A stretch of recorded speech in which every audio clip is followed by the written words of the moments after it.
Before you buy a Defender, before you buy a Wrangler, before you buy anything rugged in South Africa, watch this video. Hey guys, what's up? Welcome to the channel and welcome to the review of the Jetour T2. Watch this video before you buy this car because I'll tell you everything you need to know about it. Nice. Oh yes, this is the Jetour T2 Odyssey, and today we are going to find out why everyone is calling it the new disruptor. And listen, I picked up something very interesting about the transmission on takeoff, especially in sport mode. Small detail but very important. I'll explain it later in the review. I'll also launch it and tease a Wrangler. But first, let's talk cost of ownership because month end doesn't negotiate. So then, the Jetour T2 Odyssey currently retails for 679,900. I hopped onto Hippo.co.za and got the lowest quote at 1,559 rands per month with an excess amount, and all of this based on my profile. Factor in a monthly installment as well as the cost for a full tank, and cost of ownership will set you back 16,480 rands. And with that, let's buckle up. This one is going to make a few people uncomfortable. And as for the Defender, well, it better defend itself today. Quick one, put on your earphones and listen to this sound system.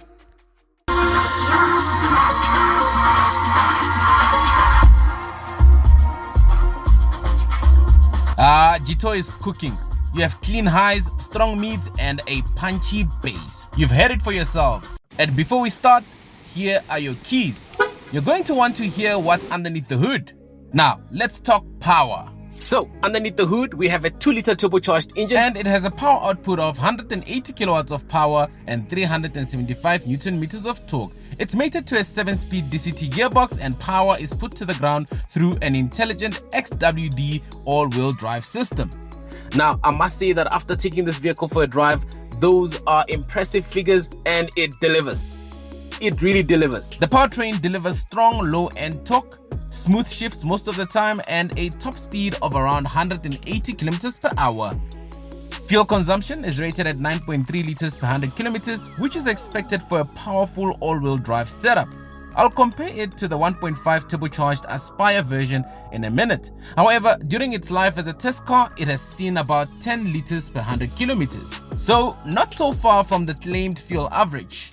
Now this is important. South Africa gets 3 Jetour T2 models and they are not the same. At the entry level, you have an Aspire model with a 1.5 turbocharged front-wheel drive powertrain putting out 125 kilowatts of power and 270 Newton meters of torque. It's mated to a 7-speed DCT and it's light on fuel at 7.9 liters per 100 kilometers. You then have an Explorer as well as an Odyssey model, which both feature a 2-liter turbocharged all-wheel drive powertrain putting out 180 kilowatts of power and 375 Newton meters of torque. Fuel consumption for both of these models is rated at 9.3 liters per 100 kilometers, which is slightly higher than what you'd get on the Aspire 1.5 turbocharged engine. So, if you want power and capability, you go with the Explorer or Odyssey. If you want efficiency, the Aspire is the smart one. Now, there are plenty of color options. However, at the dealership, I spotted one in lime, black, and white, amongst other colors. Now, in terms of my driving impressions, there's one thing that stood out for me: the ride comfort. I am 1.86 meters tall. The driving position is excellent. Any rear passenger would be happy sitting behind me in terms of both legroom and headroom. Look at this guy. Headroom galore. Nice. The front seats are supportive with electric adjustment, and you've got dual zone climate control, which means my passenger and I can enjoy different climatology in the same car. Even the rear passengers are treated to climatology and comfortable seats. And yes, your toddler will be comfortable as there are ISOFIX anchor points for the toddler's child seat. Now, we'll get back to the interior, but for now, just look at that interior. The Chinese are fighting. Now, in terms of handling, the steering is balanced. It feels blunted and the power comes in smoothly. You get that immediate turbo punch, perfect for overtaking. One thing you'll note with the Chinese is that they are constantly ever improving. They learn from their past mistakes and they just keep on developing their product. And this is a testament to that. One of the selling points of the Jetour T2 is simply its off-road capability. You have proper capability here. You have multiple driver modes of eco, normal, sport and various off-road modes, but most importantly, you have X mode. Think of it as the go-to mode for all your off-road needs. It will decide how to solve the problem by itself. In addition to its off-road capabilities, you have hill descent control and intelligent torque management. This is not a soft roader pretending to be an off-roader. It's the real thing. For your peace of mind, the T2 comes with a factory warranty as well as a service plan. And well, since this is the top spec Odyssey model, it is well equipped with the latest advanced driver assistance systems, including adaptive cruise control, lane keep assist, emergency braking assist, blind spot monitoring, an all-round camera, rear cross traffic alert, amongst other features. China is fighting here. They are fighting. And here's something wild. The 2-liter turbo all-wheel drive models come with an auto off-road cruise control. Nice. And with that, let's dive into the interior, exterior, and then the transmission issue. Now, can we talk about the looks? Because this thing has the Defender defending its position. It's boxy, chunky, and rugged. It's unapologetic. Up front, you have a bold Jetour badging in your face. It features LED headlights as well as fog lights, and it also has a rugged bumper, bonnet handles, and 4-way animated indicators. On the side, you have this massive 19-inch alloy wheels, a side step, roof rails, and that squared off off-road shape. This one is fitted with some special accessories. You have a side tank as well as a ladder on the side. Oh no, I wonder where I've seen this before. Oh, the Defender. I must say that I like the squared shoulders as well as the adventure-ready styling. At the back, the Defender influence is clear, especially with the LED taillights. This particular model is fitted with the optional chrome spare wheel cover, and the tailgate swings out like this. And inside, embedded on the tailgate, you also have a bottle opener. Gents on safari, you are sorted. As for boot capacity, well, you have 580 liters of boot capacity with the seats up and 1,494 liters with the seats folded. It's equipped with a 12-volt socket and you get additional storage. This thing is made for adventure. Now, let's dive into the interior, shall we?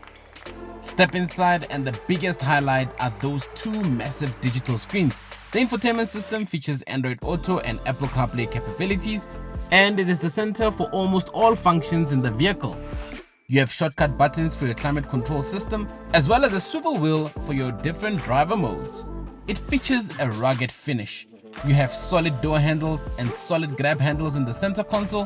The seats are ventilated, and yes, it is practical with wireless charging, USB ports, and ample storage, as well as cup holders. And yes, you have a full panoramic sunroof. Jetour said, "Open the skies and let there be light." Nice. And on that light, let's address the elephant in the room, the transmission issue. Okay, let me explain the transmission thing I mentioned earlier. In sport mode, when you take off, there's a slight vibration, almost like the car is settling itself before gripping. Now, if you're familiar with DCT transmissions, this is normal DCT behavior. Sport mode engages the clutch more aggressively, holds revs differently, and gives you a sharp bite.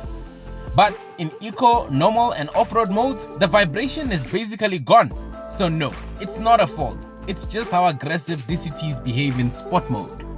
And with that, let's launch it, shall we?